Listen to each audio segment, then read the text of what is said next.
你能想象吗？这个今天造出 MX-5 转子引擎 RX-7 的 Mazda， 一开始居然是卖软木的。是的，你没听错，这家公司刚诞生的时候，连车胎都没见过，更别说发动机了。但它竟然硬是从一个不起眼的小工厂，翻身成日本最有灵魂的车厂之一。Mazda 的故事可以说是汽车圈最励志、最浪漫也最疯狂的一段传奇。这集我们就来讲清楚 Mazda 到底是怎么活下来的，又是怎么靠固执赢得全世界车迷的心。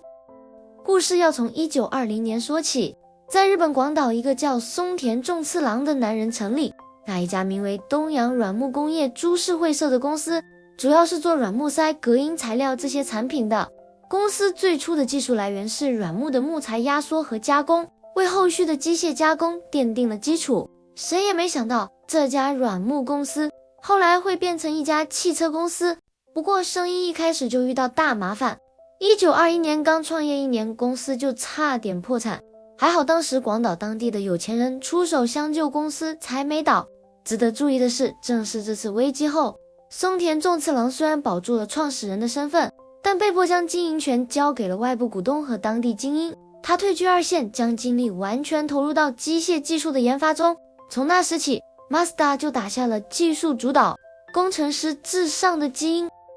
而这也给 Mazda 打下了一个关键的基调，在最困难的时候，总有人愿意支持。1927年，公司改名为东洋工业，转型做机械零件靠的是齿轮起家。到了1931年，他们造出了人生第一台产品车——三轮货车 Mazda Go。Mazda Go 之所以成功，因为它不是简单抄袭，它首次在日本使用了轴传动取代了链条传动，并加入了后轮差速器，这让车辆操控性和载重能力远超竞争对手。在那个时代， Mazda 就已经在用不计成本的技术细节来制造平民车了。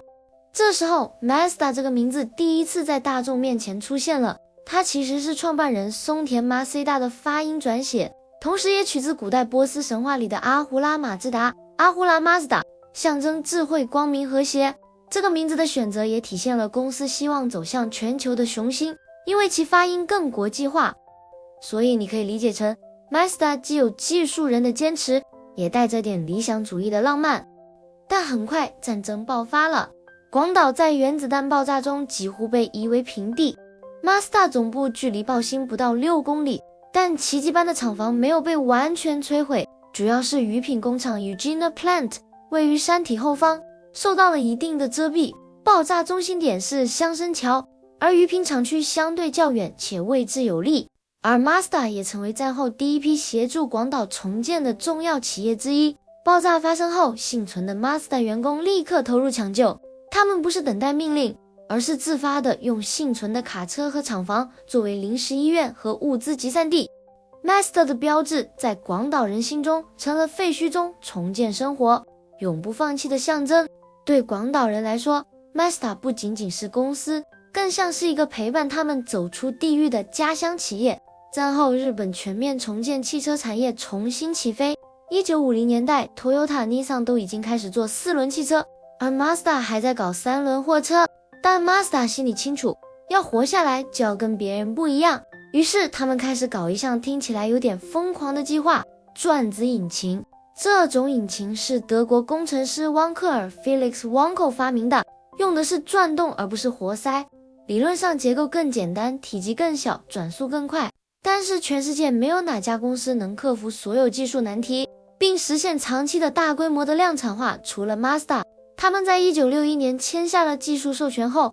花了整整7年解决了各种密封性、散热寿命的问题。当时全世界都叫转子引擎为不可能的任务。Mazda 为此成立了由山本健一领导的47个武士研发团队，他们甚至立下誓言，不解决问题就不要回家。最大的技术障碍是转子尖端的魔鬼肯氏痕 Chatham Marks， 是他们靠独特的碳素密封材料和精密工艺才最终解决。这是马自达对技术赌注的最疯狂证明。1967年，世界第一台量产转子引擎跑车 Mazda Cosmo Sport 110S 正式登场，这是全世界第一款将双转子发动机量产化的车型，意义非凡。这台车震惊世界， Mazda 一炮而红。而这只是开始， 1960年代到1970年代是 Mazda 真正腾飞的年代，他们推出了一连串转子引擎车款，像是 RX-2、RX-3、RX-4， 每一台都很有个性，甚至在1973年美国卖的最好的进口车之一就是转子引擎 Mazda， 这对当时的大众丰田日产来说简直像被一个软木工厂打脸。 Mazda 成功了，但也埋下了隐忧，因为转子引擎虽然有科技感，但油耗超级高，而且污染也很严重。1973年石油危机一来，大家一看油价下的不敢买转子引擎了，除了油耗，美国的排放法规收紧也是另一个重击。转子引擎的碳氢化合物 HC 排放控制在当时是世界级难题， Mazda 陷入严重危机，差点撑不下去，员工甚至自愿减薪，公司开始裁员卖资产。但也正是在这个危急时刻， Mazda 做出了一项改变命运的决定，推出普通人买得起的小车 Mazda Familia， 也就是后来的323。 Familia 系列早在1960年代就存在，但在危机中推出的第3代1977年和第5代1980年是真正使其走出困境的救世主，轻巧省油实用，这让 Mazda 重新在市场站稳了脚步。但他们没有放弃梦想，1980年代他们重拾跑车魂，推出 RX-7， 这台车简直成了 Mazda 的象征，轻量化后驱，转子引擎，完美的配重，整台车就像是工程师做给自己开的。在赛车界也很活跃，拿下无数赛事冠军，尤其是在美国，一堆年轻人因为 RX-7 迷上 Mazda。 不只是马路性能， Mazda 在赛车场也创造了历史。1991年他们靠一台转子引擎的赛车 787B 拿下世界3大赛事之一的勒芒24小时耐力赛总冠军，这不仅是日本车厂第一次，也是唯一一次非活塞引擎夺冠。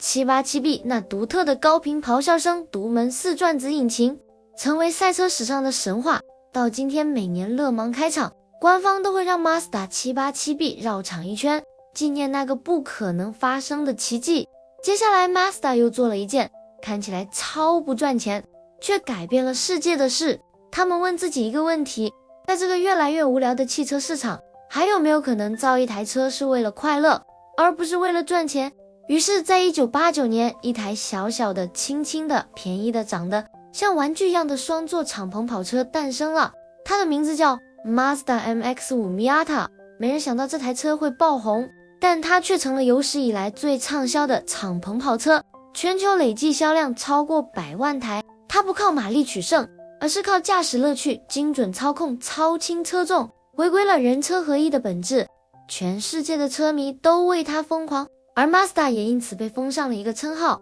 最有灵魂的车厂。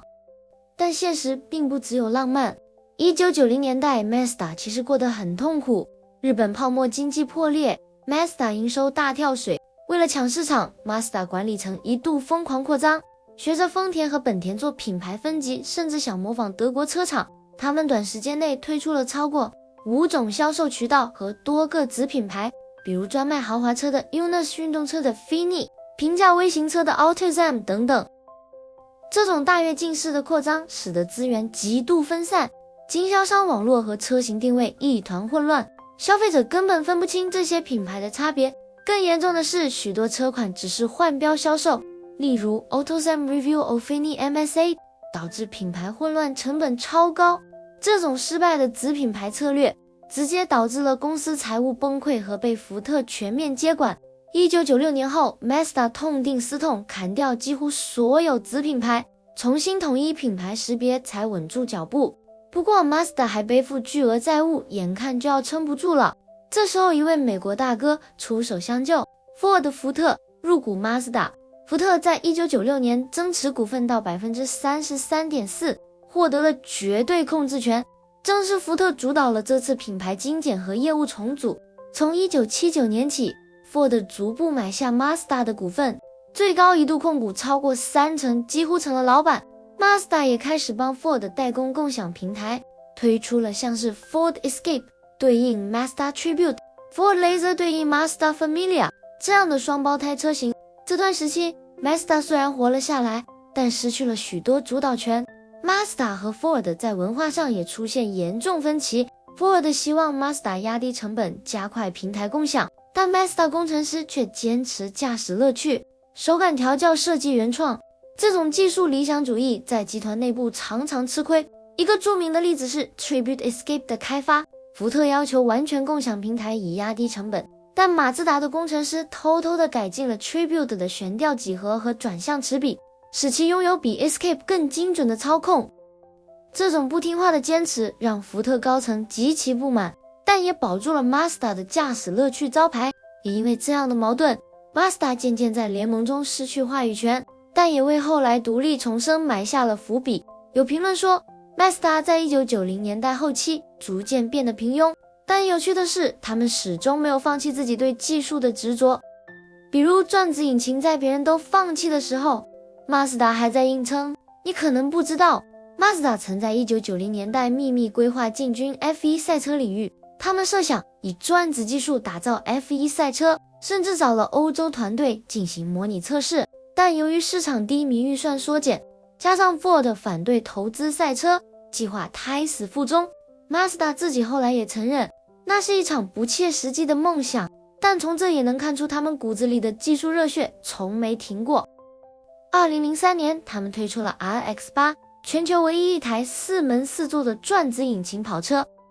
外形科幻，旋转高转速，马力强劲，还能兼顾实用性。这台车很快成为 Mazda 迷的新宠，但转子的问题还是没解决，油耗高，排放差，寿命短。于是 RX-8 在2012年正式停产，一代传奇暂时谢幕。不过也是在这段平庸期的后期， Mazda 开始默默酝酿一个大计划。他们发现，如果一直跟着别人走，就永远没有出头天，所以他们干脆放弃福特平台，决定重新独立开发属于 Mazda 自己的技术路线。于是全新的 Mazda 技术体系诞生。 Skyactiv 这个词听起来很玄，其实代表的是 Mazda 对极致效率的追求。当全世界都在研究混动电动涡轮增压的时候， Mazda 反其道而行，坚持搞自然吸气引擎。 Skyactiv 的哲学是从零开始的反叛。当时主流观点是小排量涡轮增压， Mazda 却坚持对自然吸气引擎进行最基础的热效率优化，包括将压缩比做到惊人的140:1汽油机。这不仅是为了省油，更是为了实现更线性的动力输出，找回工程师所说的人车一体的自然感。他们说，我们不急着电动化，我们要把内燃机做到极致，所以才会有那个惊世骇俗的 Skyactiv X 引擎。它结合了柴油压燃技术与汽油点火技术，全球首创，理论上比传统引擎更省油、更环保、扭力更线性。虽然这项技术成本高、量产难，但 Mazda 照样硬着头皮上，就为了那一句，我们不是最大，但我们要最聪明。他们做了全世界压缩比最高的汽油引擎，最轻的车体结构，最紧凑的变速系统。这些不是为炫技，而是为了在不靠电动的情况下，也能实现低油耗、高动力驾驶乐趣3合1。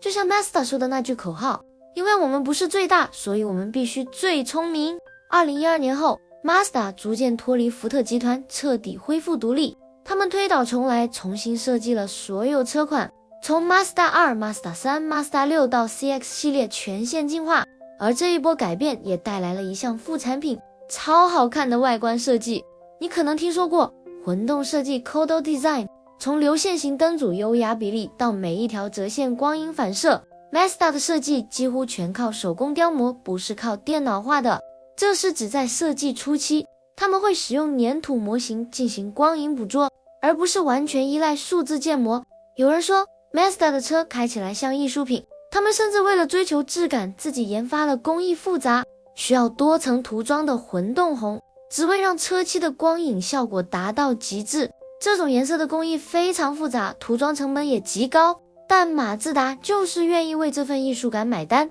这不是红，是你在阳光下会停下来回头多看一眼的那种红。这几年 Mazda 虽然体量不大，但却屡屡获得好评。Mazda 3多次被评为全球最佳小型车， MX-5 连年拿奖，品牌满意度、保值率、操控体验在各大榜单上名列前茅。而在环保法规的压力下， Mazda 也终于迈入电动化时代。虽然步伐很慢，但他们的风格还是那个味道。别人搞纯电，他搞转子引擎当增程器的 MX-30，别人搞豪华内饰，他搞手工温度的驾驶空间；